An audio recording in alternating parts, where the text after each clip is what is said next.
Oh, she could be pretty or she has a fat ass. You follow her on Sway in the Morning on Shade 45 on City Satellite. You all know and love Cardi B's shame-free and hilarious personality.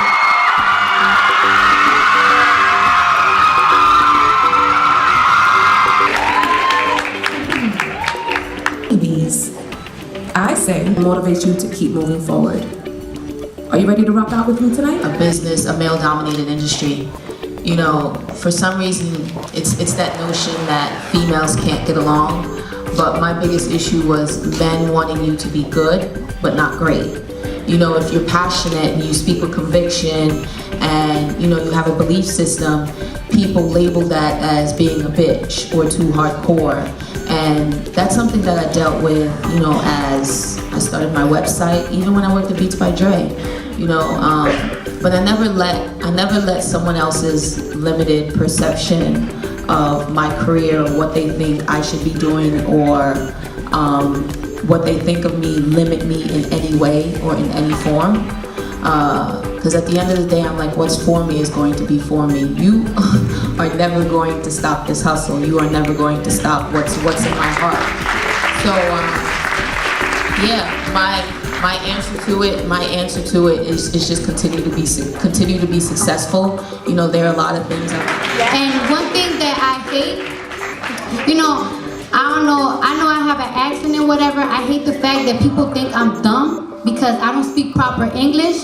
And it's like, if I'm dumb, I wouldn't be here. Or a lot of people think I'm dumb because, oh, she's just a stripper. She is just a stripper. Even though I don't dance anymore, it's funny to me that you think that I'm dumb because I'm a stripper. When I was in the strip club, I know a guy would think of me like, look at this girl shaking her ass for some money. Let me just throw her money. And it's like, I'm looking at them like, look at you, you're dumb. You're throwing me money for no reason.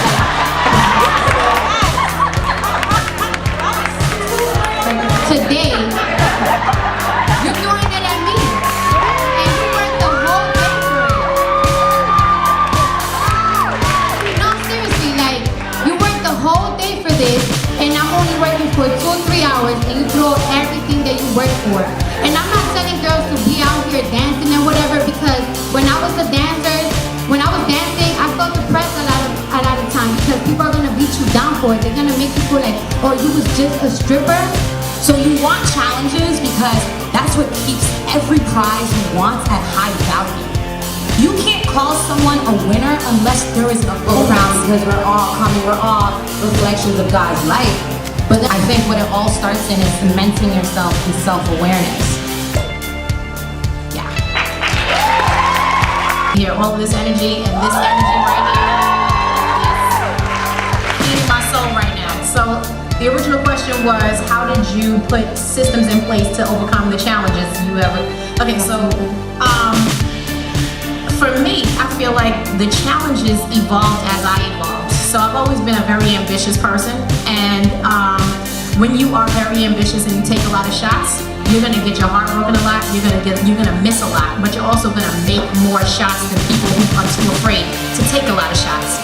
Kevin Love took me under his wing, him, Leroy Coleman, and Julie Greenwald, and they were like, oh my God, this little girl will come in at 8 o'clock in the morning and stay till 2 o'clock in the morning. We could do something with her. And so that immediately pissed off people who were on average 10 years older than me. And then there was a call where Kevin said, why is she the only person on the staff who's asked me, Kevin, what do I have to do to be president of the decade?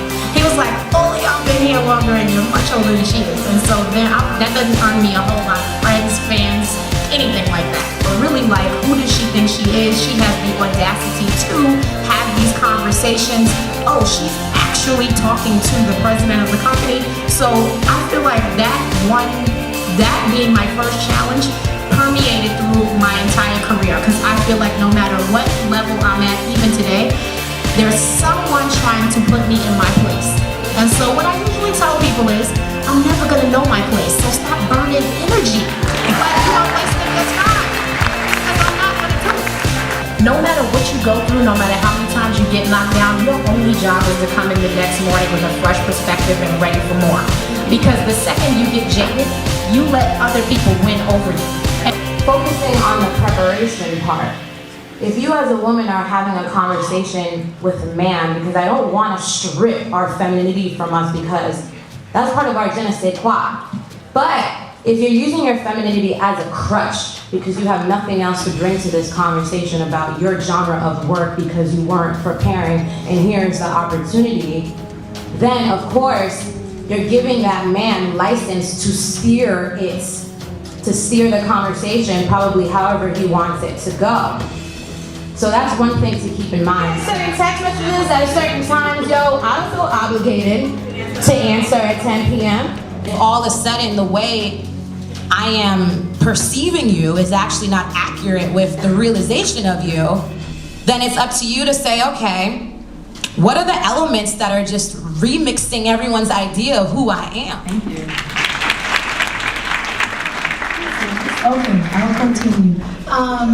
I carry myself in a very assertive way by believing in what I am and believing our eyes and imagination to everything.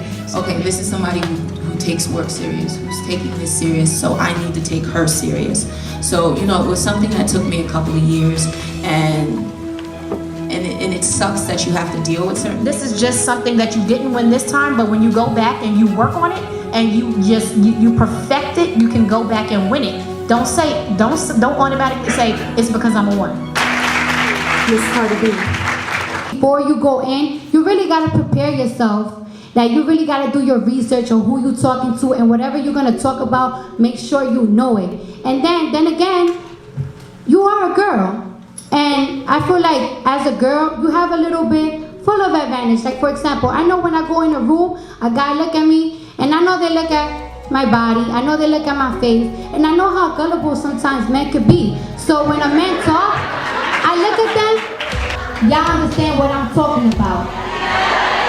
100%. Okay, I think we're on the same page. All the power, now I need to show and prove to him, saying, okay, I know I have the power.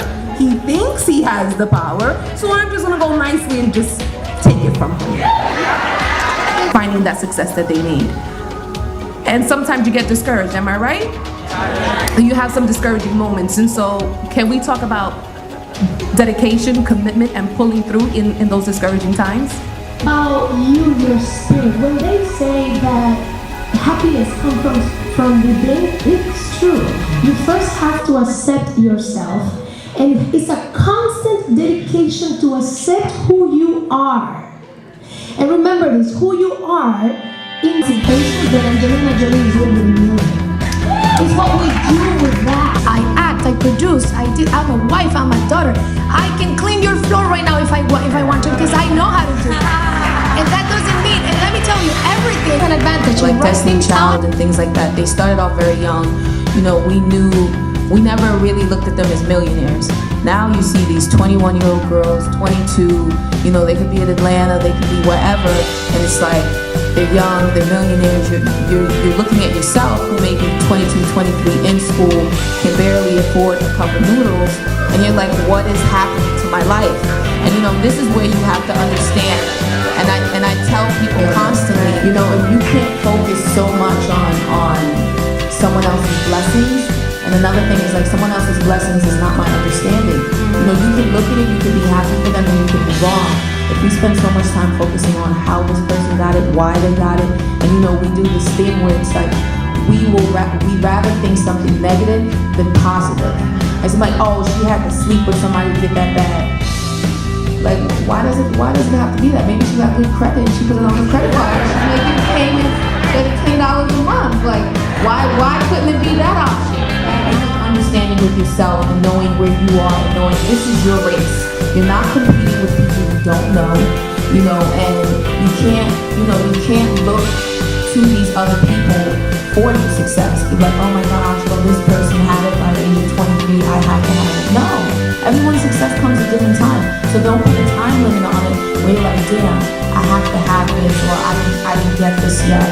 It was not even 5 years ago, I had a Toyota Avalon, you know? And it's just like, I moved to LA, I had the smallest apartment that people use. The CEO of Apple literally walks into the office he has like the same sweatshirt, same jeans. It's like I don't have to have these material things to tell people I'm worthy of something. It comes at my time when I'm ready for it to come.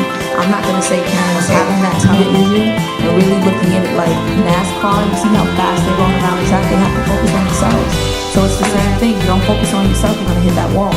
So just remember that. Is usually gonna leave in the same manner, right? And those type of moments are very fleeting. So on Instagram, we've spoken about this. The main ingredients is perception, right? And people tend to take photos of the major moment that happens in the beginning or the major moment that happens at the end.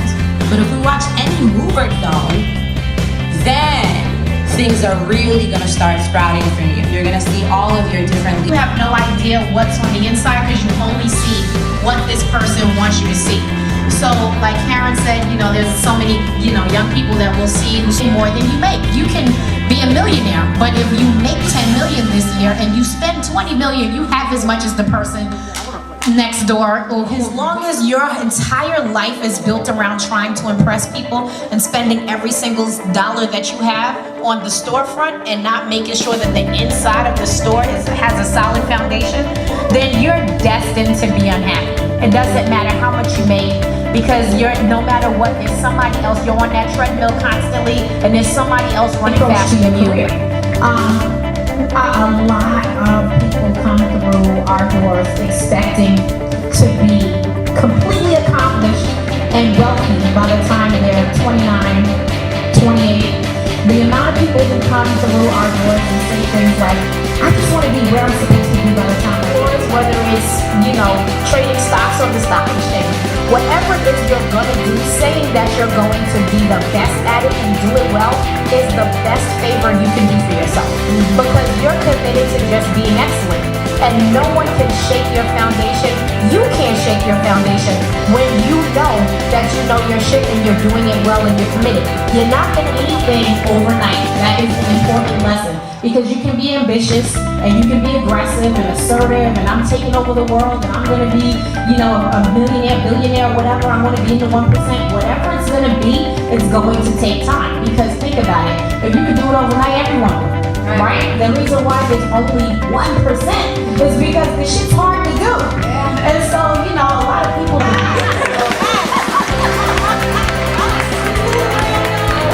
So, there we go. So, I watched this movie called The War Room. It's basically, I cleared out a space in my closet. And you're gonna have those moments where you're like, okay, what is happening? What is happening? I feel like I'm stuck. I need to figure it out. You're gonna have your peers, you're gonna have your mentors, your friends, your family that you talk to.